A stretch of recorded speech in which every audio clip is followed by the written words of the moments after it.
Қош келіпсіздер. Менің каналыма қолдау білдіріп, комментарий жазып, лайк басып, және достарды ұмытпаңыздар. Бүгінгі біздің құлайтын тақырыбымыз қазіргі демалу сезоны жаздық сезон болғандықтан Эйр Астана сайтынан қалай ұшаққа билетті тиімді жолдауға болады, және отыратын орнымызды қалай таңдаймыз, және егер баламыз бен семьямызбен тұратын болсақ, балаларға детский питаниені қалай таңдауға болады, соны көрсететін боламын. Менімен бірге болып, видеоны аяғына қарап, лайк басып, сұрақтарыңыз болса комментарий жазып кетуіңізді сұралады. Ендеше кеттік. Бірінші Google жазамыз Эйр Астана деп, және бірінші сайтына значогымен тұрады өзі, сол Эйр Астана кам деген сайтқа өтеміз. Енді бір айта кететін жайт, Эйр Астана сайтынан алмай-ақ басқа Каспий KZ, Чоко Travel деген бар, Авиата деген бар, Народный банктың ішінде билет алатын көптеген мобильный қосымшаларда Эйр Астана билетті сатады. Оның ол билеттің Эйр Астана сайтынан алған билеттің айырмашылығы, егер сіздер сол басқа сайттан билет алатын болсаңыздар, онда егер билет ауыстыратын жағдайда болыватса, аяғысында бір жағдай болып қалып, немесе барған жеріңіз шаруаңыз ерте бітіп ауыстыратын жағдай болса, сіз двойной ақы төлейтін боласыз.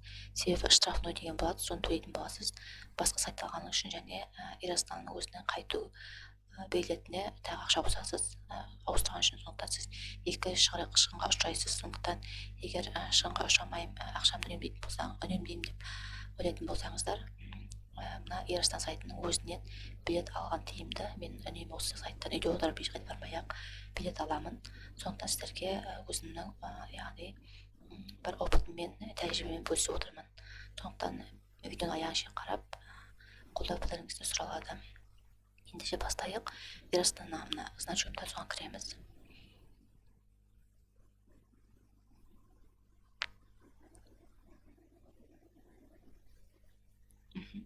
Мына сайт официально ашылды. Мына жердегі принять сүйдеп басамыз. Енді мына жерде регистр деп тұр. Мына жерде қазақша тілінде қоюға болады, орысша да қоюға болады, өзіңіз қарайсыздар. Енді мына жерде откуда, мысалы мен Атырау қаласында отырмын. Мен қазір Атыраудан Атырау деп тұр. Мен Сеулге, яғни Южный Кореяға билет қарап келіп отыр. Енді куда дегенге Сеулде жазамын. Сеулде жаздым, Ичон деген аэропорттың аты. Енді мына жерде туда примерно так июльдің августтың 5-те алайық, мысалы. Так, аппаратны сұрап тұр. Біз аппаратны 19-да кейін қайтамын деп қоямыз. Және мына жерде мен бір адам деп қойдым. Егер балам ешкім тұрып, мына 2 жасқа шейін балаға тегін орын берілмейді, мамасының алдында отырады. Ал егер 2 жастан бала толып кетсе, оған билет құнының жартысын алады, 50% алады. Енді мына жерде мен өзімде таңдай, егер баламен болсаңыздар, мынаны плюсті баса бересіздер. Бір бала болса, 2 бала болса, плюсті басып ала бересіздер. Мен тек өзіме қараймын бүгінше. Және мына жерде бір мына астына мына резидент Казахстана дегенге теңге деп тұр. Сондықтан галочка қойды ұмытпаңыздар. Әйтпесе доллармен шығып кетеді бағасы. Енді поиск деп іздейміз.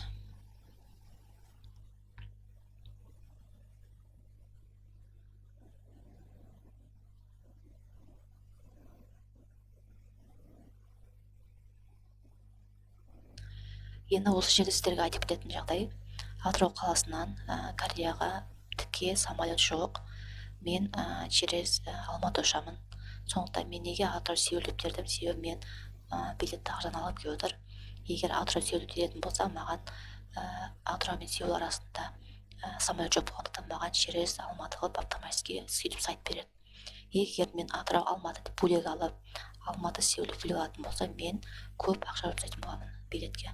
Сондықтан мынандай лайфқа баратын жеріңізде, мысалы, сіз Ақтауда отырсыз, Ақтау, мысалы, Грузия деп, Ақтау Грузия деп тиірсеңіз, егер Ақтаудан Грузия тіке ұшпайтын болса, через Алматы болатын болса, ол уже сол ортасында трансфер келеді де, кішкене билет ақшасы арзанға шығады.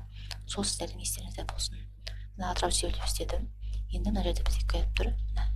491 мың, қасына қарасақ бәріне сондай, білмен сондай болып тұр.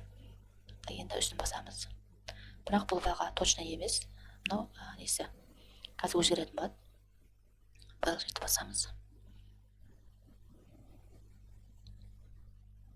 Енді қараңыздар. Мына жерде жаңа айттым, мына Гуф дегеніміз Атырау, мынау Алматы, мынау Инчон. Енді мына жерде мен қараймын. Бір жерде бір Алматы арқылы жүремін. Бір остановка дегенде Алматы арқылы. Егер Нұрсұлтан бар болса, 2 остановка, мына тоже Астана қаласы. Онда мен көп сағат жүріп кетемін. Маған невыгодно бұл. Невыгодно. Сондықтан мен прямой рейсті қарау керек. Енді мынаны басамын да, мына жағында тұрған. Мына сведения маршрутын қараймыз. Қараңыздар, мына Атырау 5 күні Атыраудан шығамын.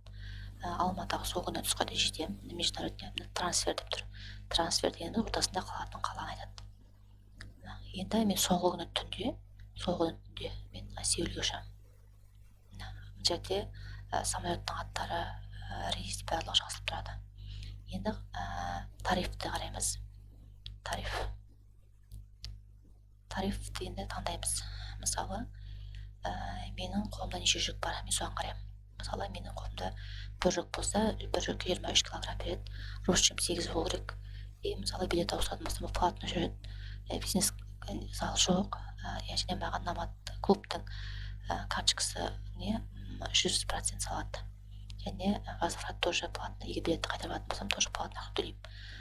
Классический деген тариф мынандай теңге. Плюс деген бар. Енді мына жерде қараймыз.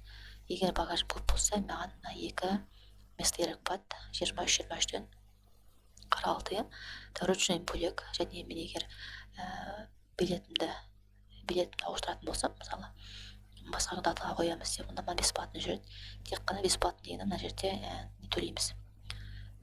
Курсын төлейміз. Мысалы, мен егер алып қойсам, одан кейін бірнеше айдан кейін ұшатын болсам, уже доллар курсы өзгереді, сол кезде разница төлейтін боламын. Және мына жерде 150% береді көбірек балды. Және мына жерде қайтарып алуды бесплатно болады. Егер есептейсіздер өздеріңіз қайсысы выгодно. Мына выгодно, егер бір соң болса, мына выгодно ма, 2 соң болса, мына выгодно ма. Енді егер шаруаңыз болып бітпей қалады деп ойласаңыздар, мысалы, мына жерде бесплатно админ сайт деген сияқты өздеріңіз қарап жасайсыздар. Мысалы, мен алатын болсам, мына баға уже түсті. Көрдіңіздер ғой, мына 291 болған жоқ, 205 болды уже. Осылай жүре беремін.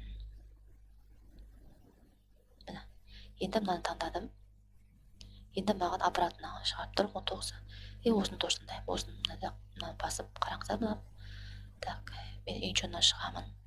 Алматыға, сол күні Алматыға түсемін. Түнде мен Атырауға жетемін. Бұлай тұр. Енді бөбек тарифті, тоже тарифті қараймыз. Мұнда мағадай айтқандай. Бәрі сол, тек мұнда бағасы өзгеше. Есептеп қараңыздар, қанша көбірек. Егер сізге мынау керек емес болатын болса, мұны ала бересіздер. Так, мен мына классикті таңдай берейін.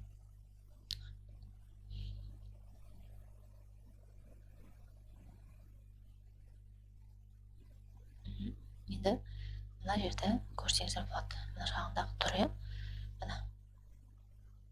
Сізге туда аппаратына 491 мыңға шығып тұрды. Туда данный жазғаннан кейін маған екінші келесіметке жіберді.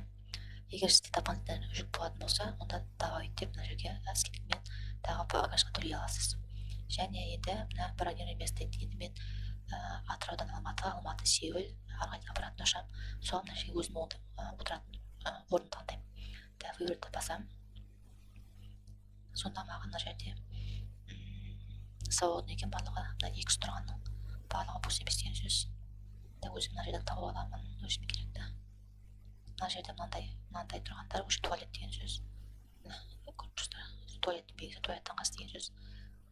Так, мынау басы, мынау шығатын жер выход. Мынау бізде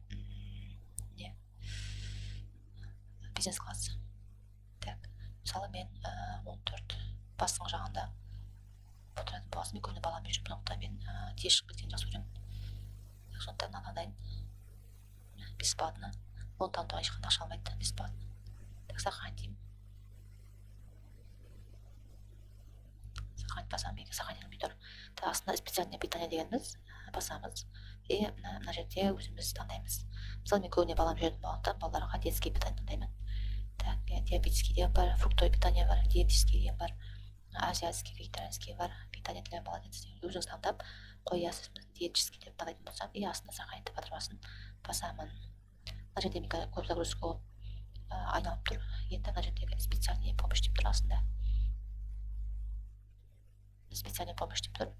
осыған егер сізге мысалы неден көмек керек болатын болса, арба керек болатын болса, арнайы адамдар сізді күтіп алып манағы самолеттен түсіріп, қайтып автобусқа мінгізіп, қайтып самолетке мінгізіп сіздерге көмектесетін болады. сондықтан алдын ала егер осындай көмек керек болатын болса, мына жерге басып бүйтіп бүйтіп галочка қойып сохранять сол кезде сіздерге осындай көмек болатын болады. Осы бағдардаймыз, және мына жерде продолжить деп басасыздар. Басқадан тағы тексерістер асықпай сіздерге айтып тұр, мына көрсетті осындай баға, асықпай тексереміз сағатын барлығын. Неге мына жерде аты жөніңіз, телефон, почтаңыз дұрыс па, соның барлығын қарайсыздар асықпай. Сосын барып мына жердегі содан кейін апа айтады, сондықтан бұл жерде асықпай тағы тексеріп, 2-3 тексеріп қараңыздар. Так, мына жерде сосын барып я согласен со всеми условиями деп басасыздар да, и продолжить деп басасыз. Басқаннан кейін сізге уже апада ақша төлеу керек болады.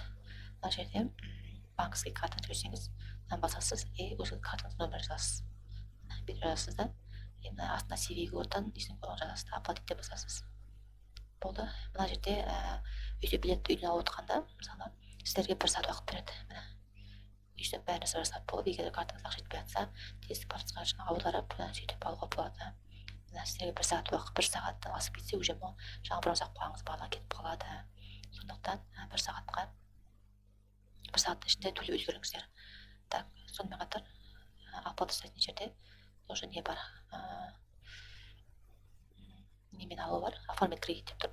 Сонымен де алуға болады екен. Мына 12 ай, 24 ай астында тұр екен. 19 мың, 48 мың, 12 ай. Даже билетті де кредитке алуға болады екен. Осында басасыздар, ағай төлемесін жүресіздер. Осылай. Достар, егер бүгінгі видеом сізге пайдалы болса, менің видеома лайк басып, достарыңызға таратуды ұмытпаңыздар. Өздеріңіз де осылай үйден билет алып үйреніңіздер. Себебі сіз аэропортқа барып алсаңыз, біріншіден аэропортқа бару үшін сізге такси немесе автобусқа шығын кетеді. Екіншіден аэропортқа барғанның өзінде сол жиналған үшін комиссия төлейсіз бөлек. Манағы қызметкерге, алып берген қызметкерге, егер сіз телефон соғып, Ирасан телефоны бар, соған соғып осындай билет алып беріңізші деп соғып айтатын болса, ол алып береді. Оған сіз төлеп отырған соманың үстіне тағы сома қосады, және жаңағы консультанттың өзінің қызметі. Сондықтан өзіңіздің ақшаңызды үнемдеп, болмаса беремін десеңіздер, осы менің видеома қарап отырып жасауға болады. Ештеңе де қиын емес. Барлығы тұр. Соны мұқият оқып, мұқият қарасаңыздар, барлығы үйде алуға болады. Сонда өзіңіз ақшаңызды үнемдейсіз, және өзіңіз үйренетін боласыз, және өзіңіздің отбасылық бюджетіңізді жоспарлап үнемдейтін боласыз. Достар, осымен тәмам. Баршаңызға рахмет. Менің каналыма жазылып, достарға ұмытпаңыздар. Рахмет.